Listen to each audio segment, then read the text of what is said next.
Welcome, friends, to another edition of Economic Update, a weekly program devoted to the economic dimensions of our lives, our jobs, our incomes, our debts, those of our children, those looming as we look down the road.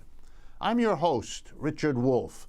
I've been a professor of economics all my adult life, and I currently teach at the New School University in New York City. Well, here we are, 2016, and our economy is sputtering. The signs are everywhere. The major disappointment of the retail big corporations in America that their last few months have not been good. The fact that in most cases, Americans are unable to buy the way they have in the past. Now, some commentators profess mystery. They can't understand it. So I'm going to help them, as well as explain to all of you that the answer here is very simple. Number one, the fall in the unemployment rate that otherwise might have led people to be able to spend more money hasn't worked that way. Partly because the fall in the unemployment rate is a mirage. It's not a measure of how many people really have jobs. It's a measure of how many people are unemployed. And when people give up looking, they're no longer counted as unemployed in this country. And that means we see a falling unemployment rate, but in fact, what it reflects is large numbers of people that have given up, and those people don't have money to go to the store and buy much of anything.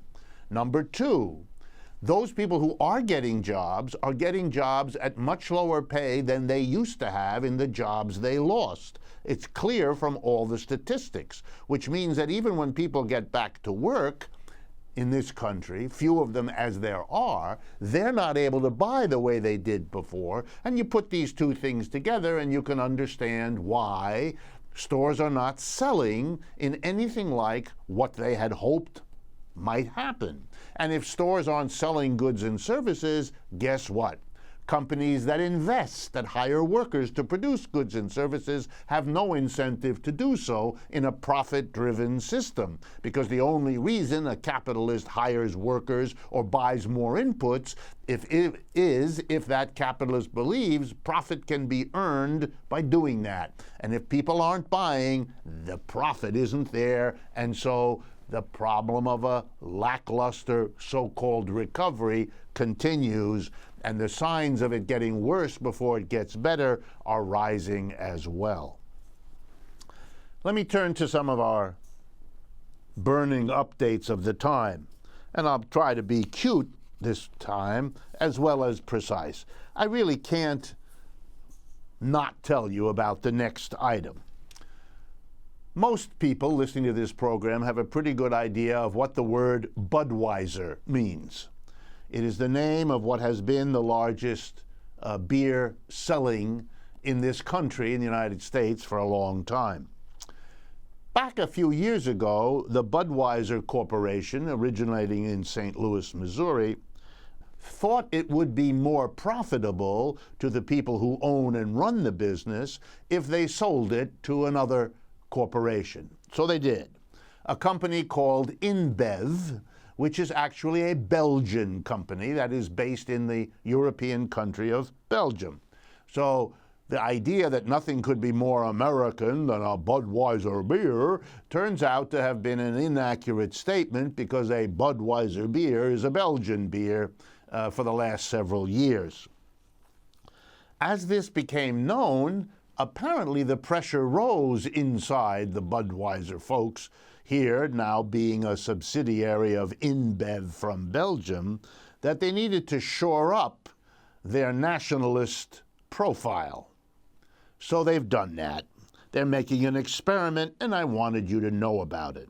From May 23rd through the general election in November, that's their choice, they're changing the name of their beer. From May 23rd to the election, it will not be called Budweiser. Instead, it will be called, and I didn't make this up, folks, America. That's right. The can will say America, not Budweiser. And instead of the slogan that appears on the Budweiser can, King of Beers, the new slogan will be e pluribus unum, which is the same phrase that occurs on the currency of the United States. And they went even one step further. On the Budweiser can, printed up above, is the recipe for brewing the beer. That's going to be gone, and instead we're going to see printed on the can the lyrics of the Star-Spangled Banner. Okay, just remember, this 100% American beer isn't American when you enjoy it or can't quite believe what you're drinking, depending on your perspective. But American, it isn't, and when it says so, that doesn't change anything. I want to turn next to an interesting new book. Interesting perhaps for reasons other than what you might expect. The title of the book is called Coming of Age in the Other America. It is a joint product of 3 sociologists, Catherine Edin, Stephanie DeLuca, and Susan Clampett Lundquist. They spent 10 years living and working and studying, parents and children who resided in a Baltimore, Maryland public housing project. They were trying to figure out what enabled young people living in that project, mostly minority young people, what enabled them to escape the poverty of that project, all of the adverse social conditions that they faced, which young people were able to escape and which not, and what lessons that might teach. One of the first lessons they found was that living in a neighborhood like that, an impoverished neighborhood and an impoverished family, turns out not to be good for the prospects of a young person. Those young people who moved out of the project because father or mother or both got jobs that enabled them to do so did much better later in life because they had gotten out of that condition. They did, however, discover that even some of the people who got out fell back in later. That is, there were traces, let's call it, of their difficult upbringing in these difficult projects. And so even though they got out, they moved, they fell back into conditions of poverty or difficulty, often because relatives had crises who still lived in those projects, and they tried to help out. Sometimes they had an illness or a problem and there were no funds extra in the family to take care of it. And so it turns out that if you have a poverty condition in a housing neighborhood, the damage you do is not just to the people living there now, but it's to their children. And it's not just to those children while they're there, it's to those children pretty much for the rest of their lives. Are there a few escapees? Yes. There are some who make it out, but the majority do not. The vast majority do not. What do these authors then conclude? And this is what I want to draw your attention to, perhaps more than anything else. The authors recommend initiatives that might help transform poor neighborhoods. They propose regulation for the for-profit schools because a lot of these young people end up trying to get out of their situation by going to these for-profit schools where they are, not to put too fine a point on it, ripped off.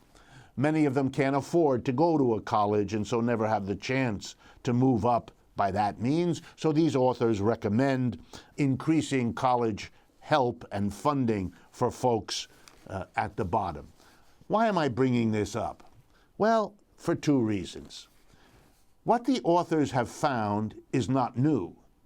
What the authors have documented is what many of us have known for decades in the United States. Indeed, the title of their book, Coming of Age in the Other America, reminds us that in 1960, that's half a century ago, Michael Harrington, a very famous thinker in America at that time, wrote a book called The Other America, in which he documented for 1960 how the other half of the United States, and he meant it, the other half, the other 50%, lived. And they lived in conditions very similar to what this new 2016 book finds in America again. And Michael Harrington recommended the kinds of adjustments these authors are. So I conclude from that these kinds of adjustments are too little and too late. They are reforms that change the edges of a system, but do not change the fundamental system. That's why 50 years ago we have The Other America, and now we have Coming of Age in The Other America, and they describe pretty much the same conditions, the same barriers, the same tragic stories of so many lives, and yet they can't come up with anything other than the same proposals made back then. It won't work. The conclusion I reach, and that I would urge you to think about, is that the problem of having people who are very poor crammed into bad neighborhoods, poor housing, that problem is obvious, and the solution to it is pretty obvious too. We shouldn't have people like that. There should not be people earning so little money that they have to live in these conditions and condemn their children to have all of the normal problems of life plus all the extra ones that these social conditions impose on them. Stop changing the edges of the problem and go to the root and the core. There shouldn't be a distribution of wealth as unequal as we have it. There shouldn't be a distribution of income as unequal as we have it. Were you to do something about that, then you would do away with the very conditions that such folks are forced to live in.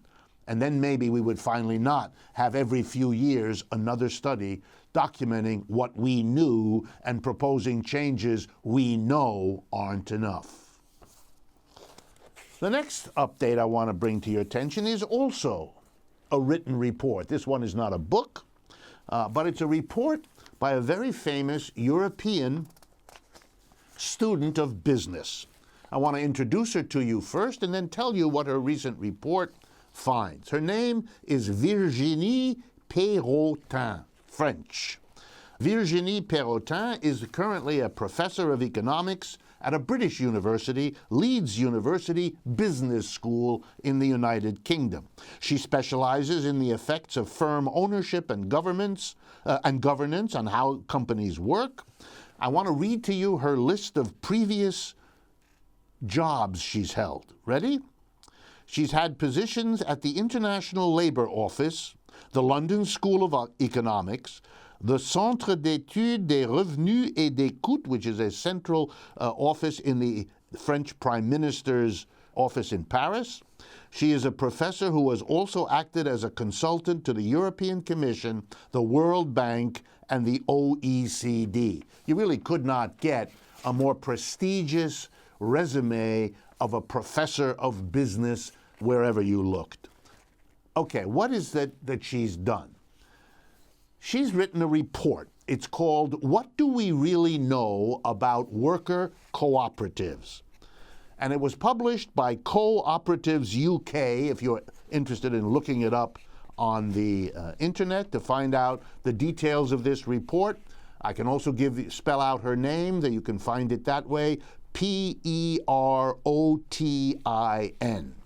So what were the conclusions of her report? What do we really know about worker cooperatives? I'm going to read them. They're not many to you, and I believe they will perhaps adjust your thinking about what's at stake in moving from an economy that is dominated by corporations with an undemocratic top-down structure where a handful of major shareholders have the power. They elect the board of directors, and together the major shareholders and the board of directors, a group of 10, 20, 30 people in most corporate cases, they make all the decisions. What to produce, how to produce, where to produce, and what to do with the profits that everybody's labor helped to produce.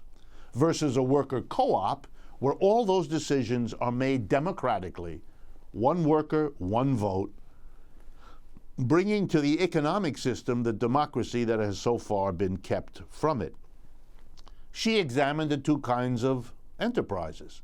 Europe has many more worker co-ops than the United States, absolutely and proportionally. So she had much to study around the European situation. So here we go.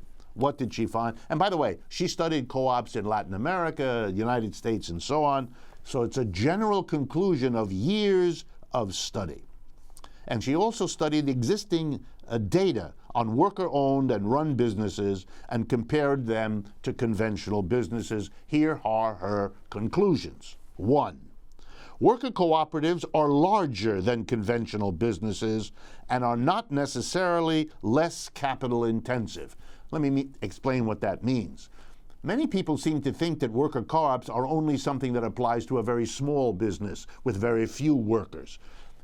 She is here to explain to us, having looked at the data, that worker co-ops are on average larger than conventional capitalist businesses and use just as much technology, if not more. Number 2, worker cooperatives survive at least as long as other businesses and have more stable employment. Again, countering the myth that worker co-ops don't survive when compared to their capitalist counterparts. That's not true. Number 3, and this is the one I would urge you to pay most attention to.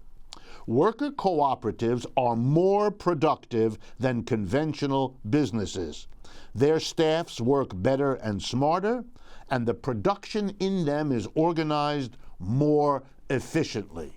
So those of you that might have wondered or worried that worker cooperatives can't or won't compete with capitalist enterprises because they can't be so ruthless to their workers, they can't be so profit and efficiency driven, not so. The most comprehensive study we have by Professor Perrotin proves exactly the opposite. Next conclusion. Worker cooperatives retain a larger share of their profits than other business models. In other words, worker co-ops take more of their profits and plow them back into the business to make it more efficient, to make it more successful, than do conventional capitalist enterprises who take a big chunk of the profits and hand it to the shareholders to have the rich lifestyle and hand it to the top executives for the same purpose. That's one of the reasons the worker co-ops are more efficient. And finally, executive and non-executive pay differentials are much narrower in worker cooperatives than in capitalist firms. Well, folks, let me translate that one to you real simply. It means that worker co-ops don't distribute the wealth they create so that a few people are very wealthy and everybody's pinched. That's what capitalist conventional businesses do. That's why we have the inequality of the economic systems in Europe, North America, South America, and so on. Capitalism produces inequality, and worker co-ops are a direct alternative pushing in the opposite direction for less inequality, and that's what they have achieved. If you find this interesting, as I certainly did, and that's why I'm bringing it to your attention, once again, the name of the professor, Virginie, that's the French equivalent of Virginia, Perrotin, P-E-R-O-T-I-N, her report just released, What Do We Really Know About Worker Co-ops? Let me turn next, in the time that we have in this first half of our program, to remind you to make use of our websites and what they're there for. The first one is rdwolf with 2fs.com, rdwolf.com, and the other one, democracyatwork.info. That's all one word, democracyatwork.info. These websites are there to elaborate on the kinds of stories we present in this program, to give you ways of commenting to us. Both websites allow you to send us an email telling us what you like, what you don't like about this program, questions you'd like to see me address, issues you'd like to see the program do some research on so that it can present the answers you're looking for. Make use of these websites if you're interested in the material, if you want to communicate with us. The websites allow you, with the click on your machine, to follow us on Facebook, Twitter, and Instagram. We urge you to do that. It's a way of keeping up with us. And finally, we want you to partner with us. And there's a number of ways to do that. One, if you know of anyone in your area who works on a public radio station or a community radio station or a university or college radio station that might be interested in carrying this program, let us know who the person is, what the station is. Send us an email. We will follow up so that we can go from the 52 stations that carry us now to an ever larger number. We work on that very diligently. Number two, if you'd like to schedule me to give a talk in your area, let us know. If you might be interested in something we're going to be talking about in a few minutes, these new groups that we're starting, Democracy at Work groups that are active in local communities, get a hold of us that way too. Let us know you might be interested. We will follow up. Indeed, the person you're going to be hearing in the second half of the program is the exact person you'll want to talk to about that. These are websites we maintain and update every single day. You can also follow us on YouTube and other media. We spend a lot of time doing that.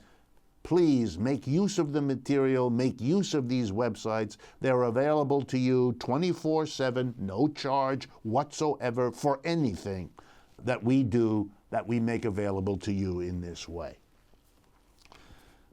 In the time that remains, I want to deal with a question. And the question many of you sent to me over the last several months has been, you want to understand why I'm critical of the profit motive. Isn't the profit motive, some of you have said, something that drives producers to become more efficient, something that drives producers to try to please the public more so that the public buys more of what they produce? In other words, isn't the profit motive something that produces good outcomes and therefore we should be satisfied or happy with it? I want to direct my answer to you as follows. Are there ways in which the profit motive pushes us in a positive direction? The answer in my mind is of course there are. There are ways that the profit motive moves us in a forward direction. But you have to balance that, if you're going to make an assessment of the profit motive, by looking at the ways in which the profit motive pushes us in a negative direction.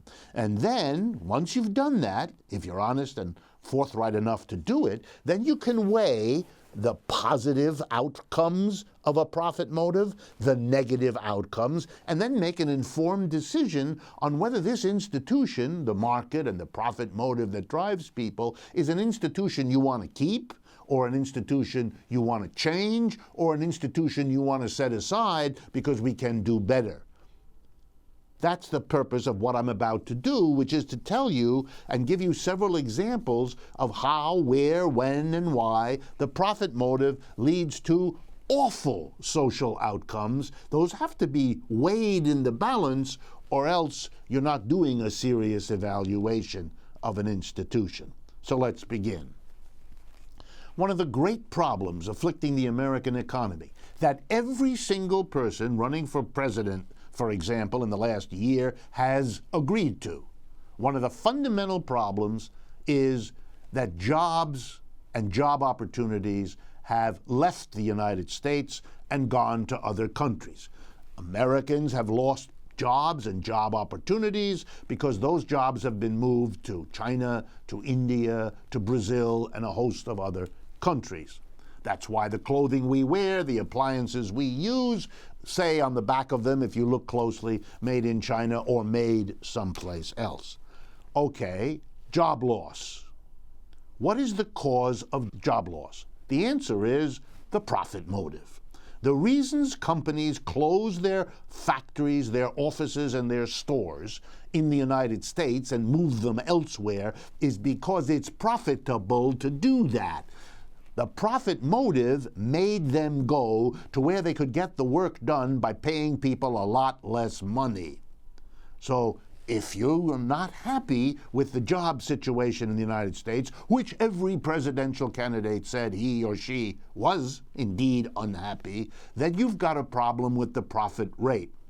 What's interesting about the presidential candidates, at least the vast bulk of them, is that they bemoaned the loss of jobs, but they had nothing critical to say about the profit motive.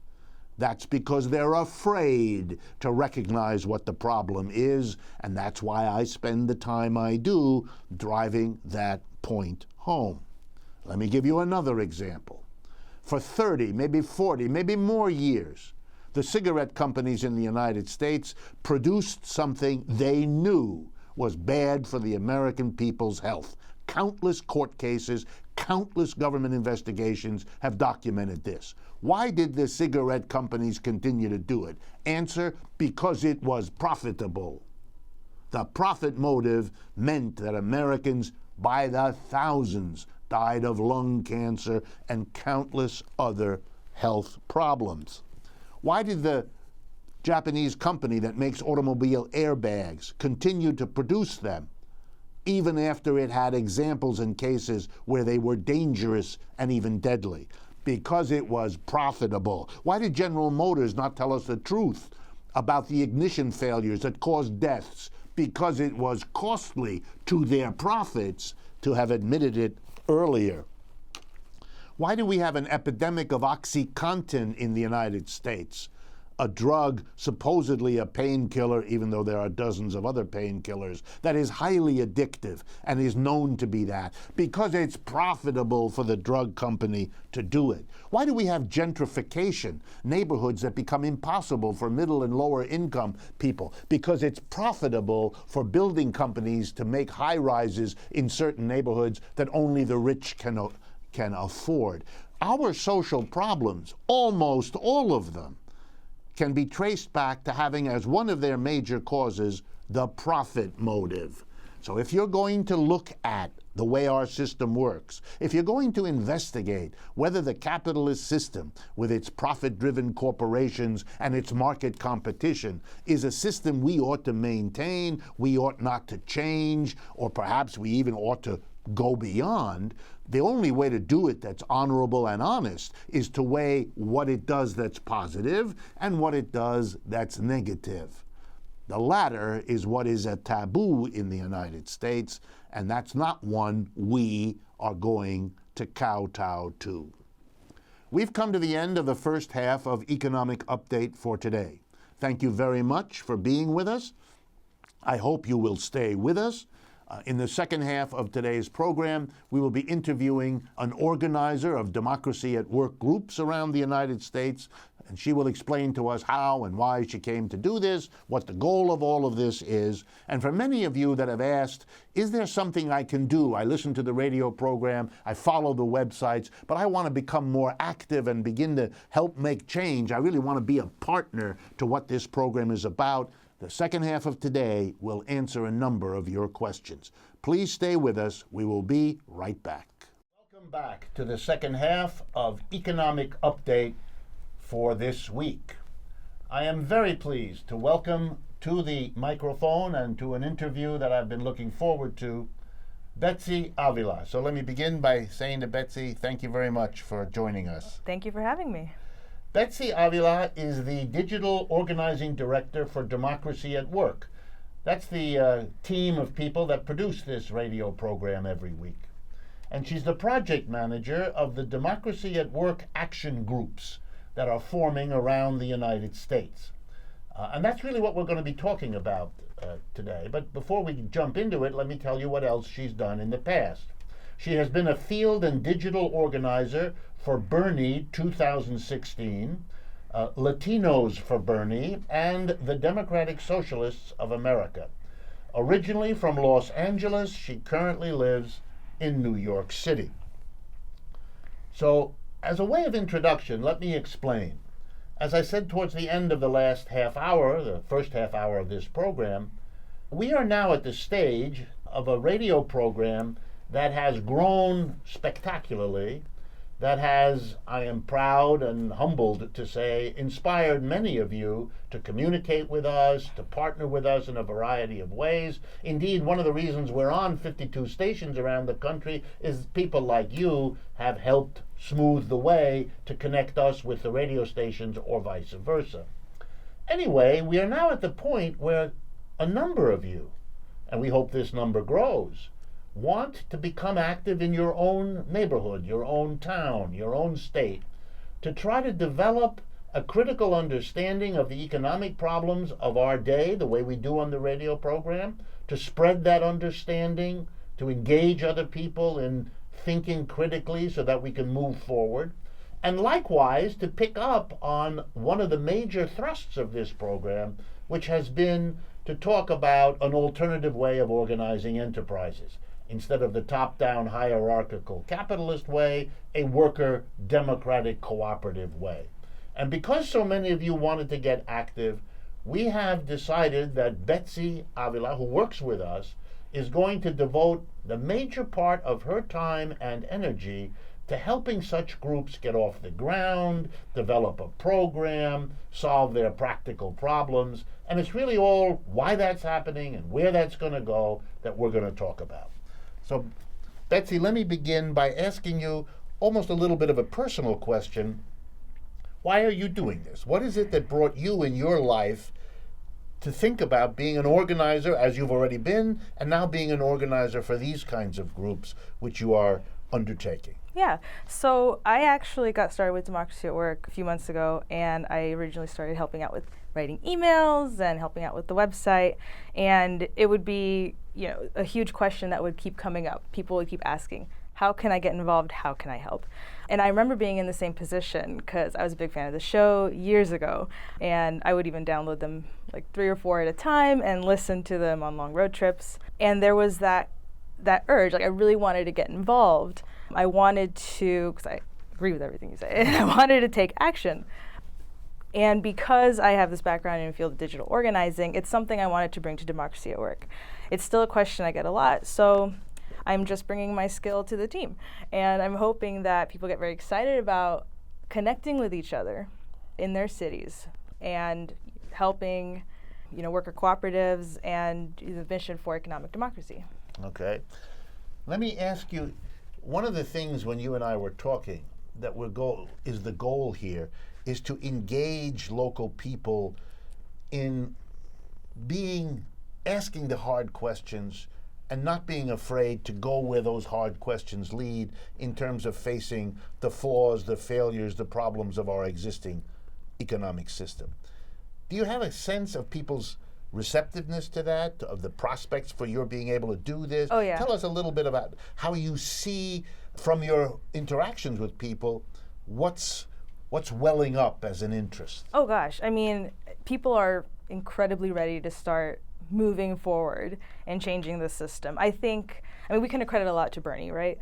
He's brought a lot of these issues to the table, but even before that, we had the Occupy movement that brought up these issues of economic inequality and that there was something wrong with the system. So this has been boiling up for a while. I think a lot of people have wanted to find an organization or find a cause to join to try to take action. The thing is, Bernie's made it very popular now, so it's becoming a little more okay. Easier for you to do. Yeah, it's okay to space. It's okay to call yourself a socialist now. Yeah. And just a couple of years ago, it was a little harder, and then years before that, as you know, even harder than that. So it's these small steps. It's something that's been escalating since Occupy, and this campaign with Bernie is just another milestone in that movement, and we're just going to take it from here. I think now people are more receptive to the idea, they're more open to it, they know something is wrong, and they want to do something about it. And it's up to us to try to find out how to use that energy and create real change. Good. So let me jump right in. Give us an idea of how you think you can help mobilize. In other words, given the enthusiasm you've found, given all the openings that Bernie and other things have created, how do you see this moving forward? What will local groups do once they notice that they're there? In other words, that local people get together, know that there are people that agree with them, that they can work with. How do you see this emerging or evolving? Well, I can tell you what we're going to do. We hope that people involved with Democracy at Work really take to supporting creating a new foundation for our economy. That's really what this is about. We want to try to connect supporters in their area with other people who listened to your show, read your books, or are generally supportive of worker co-ops as a foundation for a new system. And then they can start to take actions in their areas. I mean, the movement as a whole is going to be a coalition of a lot of different organizations and movements that are focusing on a specific issue, and we're gonna focus on trying to change the economy from the ground up. Okay. It's been said, and I know this is a hard question because I face it all the time. It's been said that the American people are somehow leery of joining organizations in general, more leery of joining political organizations, and even more leery of joining critical or left-wing or progressive, whatever word you like. Right. Are you worried about that? Is that an obstacle? Has that changed? Is that wrong from the get-go? How do you respond to that? It's we've talked about how it's become a little bit easier, bit by bit. It becomes a little easier to be open about either being a socialist or being having more progressive points of view. So, I mean, am I worried about it? No, we're always going to have people who have opposing points of view, and I think we also have the issue where people are working more, they go to school, and they have less and less time to commit to outside groups, outside of their families, outside of going to work, outside of studies. But we're in a critical point right now where we really have to put that aside and say, no, if this is something I really believe, I have to stand up and I have to do something about it. I mean, every time we're trying to create or be a part of a larger social movement to change the way things are, to change our economy, to change our politics. And it really does start with people, just, people like you, me, students, family members, community leaders who just decide they're going to stand up and do something. And it doesn't have to be a big thing. I think people have this idea in their heads, like, if I'm going to change the world, I have to be this great figure, or I have to get elected somewhere. But it doesn't, because it really does start at home. You could be, a student, or you could be a mother, father, daughter. You could be just a member of your faith community, of your church, and do small things that really help the movement as a whole. So I think people are starting to recognize that it's a collective effort. It's a collective effort, and they're going to start, stepping up to the plate. I think we're seeing that, right? I mean, when you go after your events, you speak all around the country. Right. I mean, is that a big question that you get? Overwhelming. Right? Overwhelming. That's one of the reasons I think that I support this with such enthusiasm, because really, the truth of it is, when I first started this public speaking that I've been doing now a lot of, back in 2010, for the first 2 years, 2010 to 2012, even 2013, most of what I was doing was explaining to people how we got into this crisis and this economic mess, and why it's so hard to get out of it, and why it's so unfair, who carries the burden, who gets the bailouts, and all the rest of it. But then starting around 2013-14, my audiences changed, and they changed me. The audiences now, they still wanted me to explain what had happened, but they were impatient. If my talk lasted an hour... I was too. Yes. If my talk lasted an hour, 45 minutes in, you could, I read my audience, as teachers always do, and I could tell they had enough of the analysis. They wanted to do something. And more they would come up at the end of the talk and say to me, what do I do? What do I do? Where do I sign up? I had nothing for them. I didn't have a place to go. I didn't have an organization to say, hey, go do this. So I said lame things like, you should start something, you should, don't wait, or big, things broad, like general that. questions. But it's absolutely the case that more and more, and it's continuing, people are now, they want to do something. They just don't know exactly where to turn, or how to start, or how to get it going. And they're a little scared, I think, still. Not as much as they used to be. But it is a kind of scary thing. Yeah. You know what sometimes works, and I'd like your reaction? Yeah. I sometimes say, look, how many of you in this room are so busy with your job, with taking your family and your family obligations seriously, maybe being active in your church or whatever, so that you have no more time to do these larger political things. Yeah. A lot of hands go up. And then I do something that's a little harsh, but I say, you know, one of the ways a system, even when it's not working, keeps itself in power is by making everybody so busy that they haven't the time. Tired. Yes, you're tired. All I can do is sit in front of the TV or have a beer or whatever it is that you relax with. An America beer. And then, yes, an America beer. But it's a way a system keeps itself going. And I say to them, you know, do you want to let this system keep itself going at your expense because you're too tired? Don't let the system win by exhausting you out of becoming part of a change movement. Right, and I definitely used to be one of those people. I used to have a full-time job and, you know, still go to school and then have this other part-time job. You know, the ridiculous things that you do, you know, in and a little after college when you've got energy. And you still have to go work out, go to the gym, and you come back, you don't want to do anything. You've got family to take care of, you have no time. I think at some point, it's hard to be aware of what's going on and not be able to do something about it. It causes this different type of frustration. And that's what I meant when I said when I said I was impatient too. Yeah. I really was, because I was working so hard and I still had more to do outside of work and I still had student loans and I was not, you know, it was really hard to make ends meet.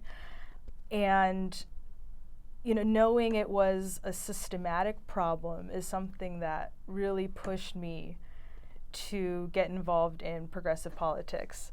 And that's why I'm doing what I do. And I hope that other people who are maybe in the same situation, maybe people are listening in their cars right now who've ever felt this way, you know, there are other people in your area who feel the same way, who are just as frustrated, who understand what's going on, and who are, you know, tired of taking it, you know.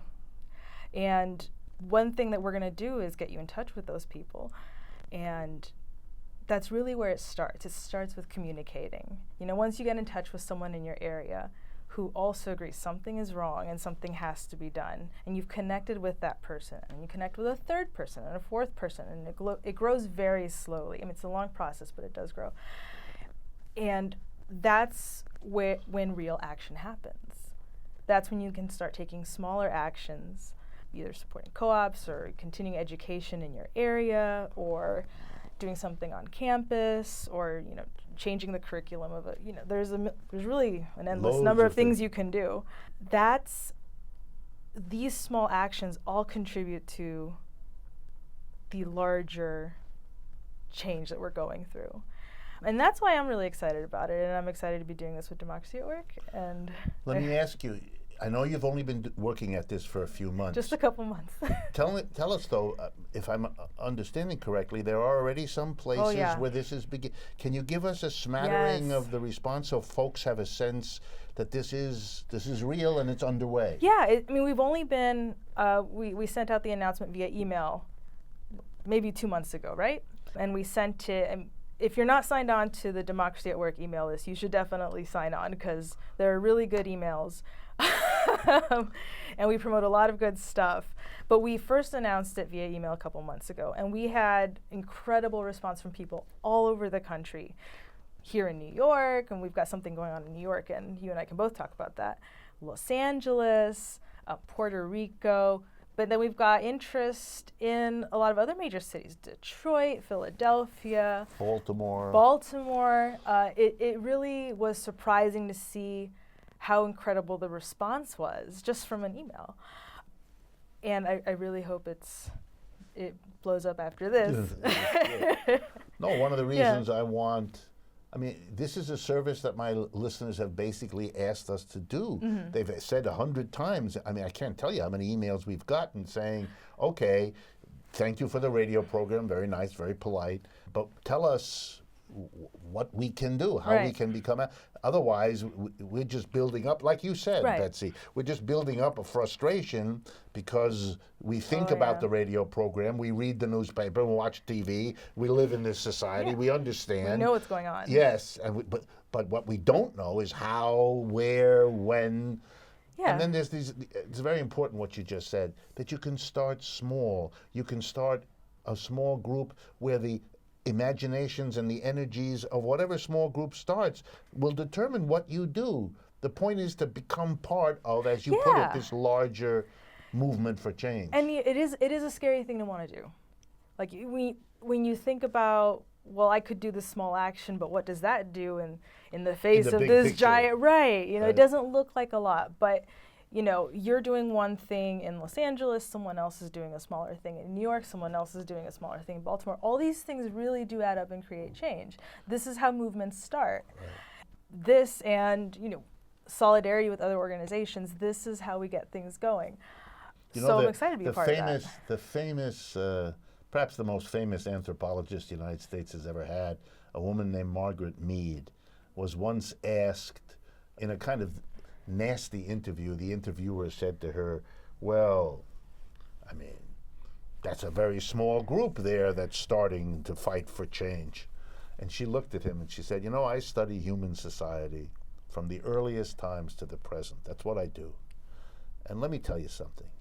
Every single movement that ever changed the world started with a very small number of people getting together. In other words, to say that there's a small number of people getting going is not a criticism. It's how all movements for change, all change comes about. So don't be shy, don't be self-critical in a way you don't need to be.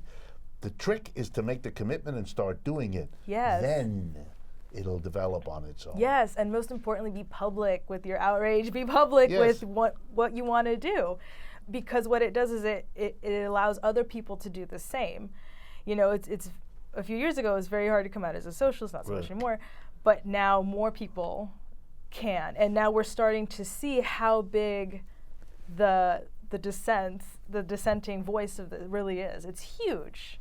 Yeah, and I think that Bernie Sanders deserves the appreciation. Whether you agree with everything he says, that is really not the issue. What he has done is made it possible in the United States for a critical perspective, which is what the word socialist means, to become part of the national conversation, so that we're not a kind of childish society which only allows expressions of appreciation for the economic system, as if there were no fundamental criticisms, as if there were no alternatives. It's really opening up a room that had become so stuffy with one-sidedness that it, you know. And you know what else? He's created a new point of reference too, because before he was, you know, a popular democratic socialist, and that's in air quotes depending on whether or not you want to call him that.